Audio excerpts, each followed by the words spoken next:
मित्रांनो, चांगलं चॅनलमध्ये आपलं स्वागत आहे. मित्रांनो, आज आपण आलेलो मानाच्या पारंपरिक महाराष्ट्र केसरी कोळेच्या मैदानामध्ये.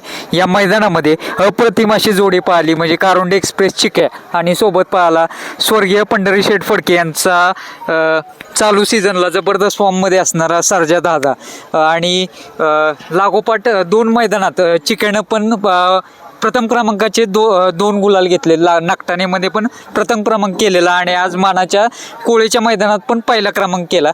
चला तर मग त्याची मुलाखत चालू करूयात. आहेत अजित शेठ जगताप आहेत. दादा नमस्ते. नमस्ते दादा, काय सांगाल तुम्ही आज महाराष्ट्र केसरी कोळे मैदानाच्या किताबाचे मानकरी ठरले आहात, काय सांगाल या विजयाच्या विषयी? आज सर्व पूर्ण महाराष्ट्रामध्ये जी घटना घडली, आमचे लाडके दादा बारामतीचे आज जे विमान अपघातामध्ये मृत्यू झाला त्याबद्दल माझा चिक्या बैल, चिक्या प्यार महाराष्ट्र राज्य आणि आम्ही सर्व टीम दादांना आम्ही एक आदरांजली वाहतो. दादा गेले ना, खूप दुःख वाटलं, कारण मी स्वतः दादाच्या कॅम्पसमध्ये राहिला आहे. इतकं वाटलं की दादा शनिवार रविवार ते येतात आमच्या कॅम्पसला, तिथं भेटतात, VPच्या पूर्ण चक्कर मारतात आणि दादा सकाळी त्यांचं जे आहे कामकाज ते सकाळी 6:30च्या आसपास चालू करायचे. माझा मुलगा सोडताना मी नेहमी जायचो तिथं, गाडी पार्क करायचो मी आणि दादाच्या समोर जे प्रेस चालू असताना मी त्याच्याकडे बघत बसायचो. तर असं जाणवं मला गेलं की आज एवढा मोठा महाराष्ट्राचा नेता आपला, एवढा कष्ट आज महाराष्ट्र त्या व्यक्तीने चाललं आहे. आज त्यांचं घरानं 40 वर्ष राजकारणात होते, पण असा पहिलाच नेता पाहिला. मी खूप नेत्यांच्या जवळ राहिलो आहे. मोहिते पाटलाचा आम्ही कार्यकर्ते बरं का, आणि दादांचे कार्यकर्ते. तर दादा स्वतः एवढं करून उठतात आणि येतात, ही खूप प्रेरणादायी आहे. दादांचे खूप अनेक किस्से आहेत आमच्या बारामतीमध्ये बरं का. हे दादा पाठीमागच्या 15 वर्षापूर्वी बारामतीमध्ये आलते, त्यावेळेस आमच्या साईडला जे सुशोभीकरणाचं काम चालू आहे. आता न्यू मॅरेथॉन घडलं, त्या दादा आलते, दादांच्या जवळ आम्ही स्वतः मी थांबलो. तर एक खालचं ही निघालं म्हणजे ब्लॉक असतात ते, दादा मला तिरकं लागलं, त्याला काढायला त्या कॉन्ट्रॅक्टरला. ही गोष्टही असं एका नेता बघू शकतो, हे खूप म्हणजे अभ्यासपद आहे. आणि आमचा तो नेता गेला की आम्हाला एवढं भावनिक झालं त्या दिवशी.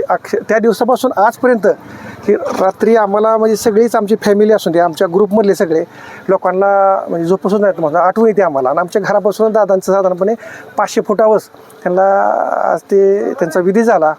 संध्याकाळी टायमिंगला मी त्या कॅम्पसला जातो, इतकं दुःख वाटतं त्यांच्याकडे पाहिलं ना. की दादांनी जी आम्हाला बारामतीकर म्हणजे महाराष्ट्राला तर दिलंच, पण बारामतीकर म्हणून जे दिलं आहे ना ते खूप कमी आहे. संपूर्ण महाराष्ट्राने बारामतीतून बघा की आज खरंच बरं का की आपल्या इंडियामध्ये जे टॉपची सिटी आहेत ना ती बारामती बनवली, आणि बाहेरच्या देशातही आम्ही फिरून आलेलो आहे, त्यांच्यासारखं दादांनी ते बनवलेलं आहे. म्हणजे दादांचा छोटासा किस्सा आहे ते ब्लॉगचा एक. दादांचे आणि तुमचे संबंध कसे होते, एखादा तुमचा वैयक्तिक किस्सा सांगा. वैयक्तिक म्हणजे माझ्या व्यवसायामध्ये दादांनी मला रेल्वेचं काम आम्हाला दिलं. त्यानंतर मला सांगतो, आज आमचं थोडंसं एक प्लांटची निर्मिती होती, तर मी दादांच्या PNला भेटलो मागच्या 1 महिन्यापूर्वी. तरी मला 100% तू कर म्हणले, काय नाही जे लागतील ती मदत आम्ही करतो. मग याच्यातून आम्हाला कळालं की व्यावसायिकांना दादांनी खूप मोठी मदत केली आहे. आणि दादा असं काहीच नाही बरं का, मी एक सर्वसामान्य माणूस आहे, पण 100% ओळखतात का तर ओळखतात. लोकांचा भ्रम आहे दादा कडक होते दादा, पण कशासाठी चुकीचं त्यांना चालत नव्हतं कधीच कुठली गोष्ट. तर ती गोष्ट दादांची मला आठवली, एवढं दुःख वाटलं आम्हाला सगळ्यांना बरं का की दादा आपल्यात आज नाहीत. आम्हाला असं जाणवतं जवळनं गेलं ना शनिवारवर दादा येतील, म्हणजे असं अजून सुद्धा जाणवतं. ज्यावेळेस किस्सा काढला, हे माझे मामा आहेत, आम्ही तिथं अर्धा तासामध्ये पोचलो होतो. दादांची बॉडी तिथून नेली, त्यावेळेस आम्ही पाहिलं लोकांची विचारपूस, 1-2 लोक आली व गाडी पाहिल्यानंतर काय झालं आम्ही विचारलं, तर त्यांना ते जाणवलं नाही दादाची बॉडी होती म्हणून. ज्यावेळेस त्यांना कळालं तर ती लोक अक्षरशः रडत होते सगळीच, कळलं दादा, कारण दादाची बॉडी त्यांना लक्षात सुरुवातीला आलं नाही. पण जेव्हा त्यांचे PI आले तिथं तेव्हा समजलं गेलं की दादांच्या घड्याळावरून कळालं की दादांची ती बॉडी आहे म्हणून. आणि एवढं दुःख झालं बरं का की आपल्याला शब्दातनं व्यक्त करता येत नाही.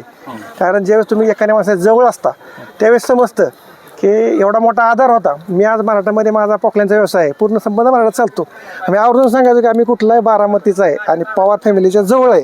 लोक माझे मित्र यायचे भेटायला वगैरे, ते आवर्जून त्यांचं घर बघायला यायचे, आम्ही स्वतः दाखवायचं त्यांना. लोकांना विशेष वाटायचं की दादा एवढ्या जवळ राहतात. तर हे खूप मोठे किस्से आहेत, फक्त आमचा आधार गेला याच्यामध्ये. भावनिक झालाय म्हणजे फार असे ऋणावर बंद आहेत तुमचे आणि पवार कुटुंबाचे, अनेक वर्षांचे संबंध आहेत. 100% बरं का. दादांनी जे काय आम्हाला दिलं ना बरं का, की खूप काय दिलं संपूर्ण बारामती असून द्या, संपूर्ण महाराष्ट्राला. ते ज्यावेळेस आम्ही बघतो आता, मी सकाळी ज्यावेळेस चालत गेलो त्यावेळेस मला असं वाटलं की आज काय दिलं आणि हे कसं म्हणजे काय विचार असलेल्या लोकांचे बाबा त्यावेळेस की बाबा हे कसं करायचं काय नाही दादांचे म्हणजे मी शब्दात व्यक्त करू शकत नाही. दादा आज महाराष्ट्र केसरीचं कोळेच्या मैदानाचा प्रथम क्रमांक केलाय, तो एक वेगळाच आनंद आहे. आता आनंद म्हणता येणार नाही आपल्याला बरं का, 100% दादांसाठी आदरांजली. आणि त्याबरोबरच आमचे म्हणजे या क्षेत्राचे दैवत म्हणलं चाल पंढरेट फडके यांची काल पुण्यतिथी होती, तर त्यांनाही चिक्याने आणि सर्जाने आदरांजली दिलेली आहे. त्या दोन्ही आज आवरून सांगायचं का दादांचे किस्से म्हणजे आज म्हणजे ही गोष्ट कळावी, हे दादांकडे स्वतःकडे ही बैल जोडी होते आणि दादांनी प्रथम शेतीच केलेली आहे. जरी साहेब स्वतः असते खासदार आज साहेब स्वतः 4 वेळेचे मुख्यमंत्री आहेत महाराष्ट्राचे, पण दादांनी पहिल्यांदा शेती करूनच ते वर गेलेत. दादांच्या घरी अजूनही बैलजोडी आहे आणि पवार कुटुंब बैला एवढं प्रेम करतं.